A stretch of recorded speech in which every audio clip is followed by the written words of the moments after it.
Plusieurs études et recherches ont mis en évidence la dangerosité des rayons électromagnétiques produits par les téléphones portables.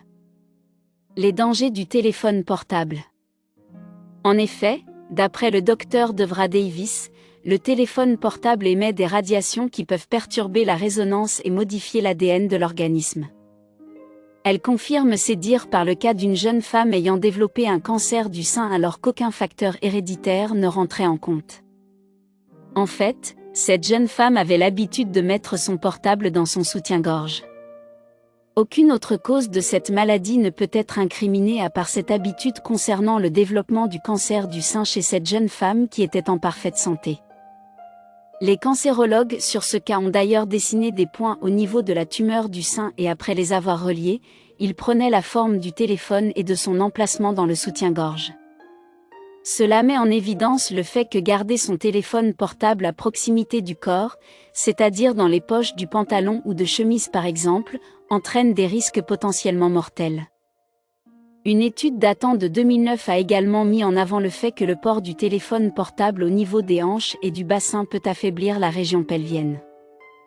Les chercheurs ont utilisé une technique de radiographie pour diagnostiquer et surveiller l'état de santé des patients atteints d'ostéoporose. Ils ont mesuré la densité osseuse pelvienne chez 150 hommes qui portaient régulièrement leur portable attaché à leur ceinture pendant environ 5 heures par jour, et ce durant 6 ans. L'étude a conclu que le téléphone mobile affecte la densité minérale osseuse. De plus, il a aussi été découvert que les ondes des portables ont un impact sur la qualité et la quantité des spermatozoïdes chez les hommes. Un lien entre téléphone portable et cancer a également été fait depuis qu'un groupe de chercheurs israéliens a signalé une forte augmentation des tumeurs de la glande parotide, c'est-à-dire la plus grande glande salivaire située au niveau de la joue.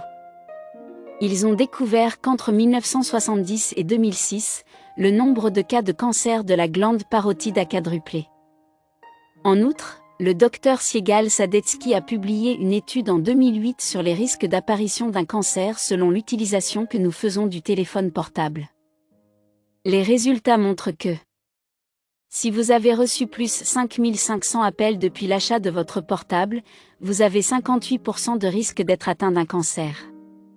Si vous avez parlé au téléphone portable pendant plus de 266 heures, vous avez 49% de risque d'être atteint d'un cancer. Si vous utilisez de façon régulière votre portable pendant plus de 5 ans, vous avez 34% de risque d'être atteint d'un cancer. Par conséquent et au vu de l'utilisation massive du portable à travers le monde, l'Organisation mondiale de la santé, OMS, et le Centre international de recherche sur le cancer, CIRC, ont classé le téléphone mobile comme potentiellement cancérogène pour les humains, bien que les scientifiques ne s'accordent toujours pas sur ce point. Qui sont les personnes les plus à risque? Les personnes les plus à risque concernant l'usage du téléphone portable et l'apparition d'un cancer, et notamment des tumeurs cérébrales et des tumeurs de la glande parotide, sont malheureusement les enfants et les adolescents. Effectivement, leur densité osseuse crânienne est moindre comparée à celle d'un adulte, ce qui facilite la pénétration des rayons électromagnétiques. De plus, leurs cellules se reproduisent davantage, provoquant alors une croissance cellulaire agressive en cas de cancer. Les femmes enceintes devraient également éviter à leur fœtus d'être exposées aux rayons du téléphone portable car cela augmente les troubles comportementaux chez l'enfant.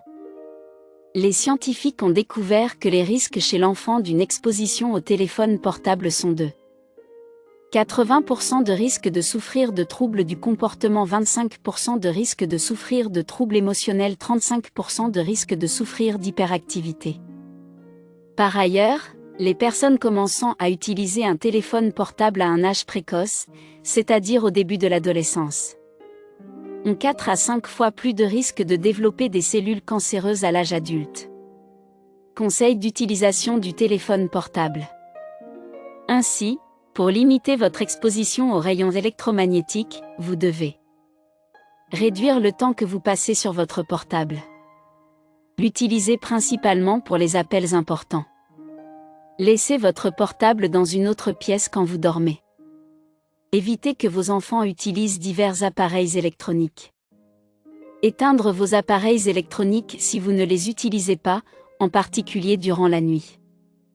Éloignez votre portable de votre corps.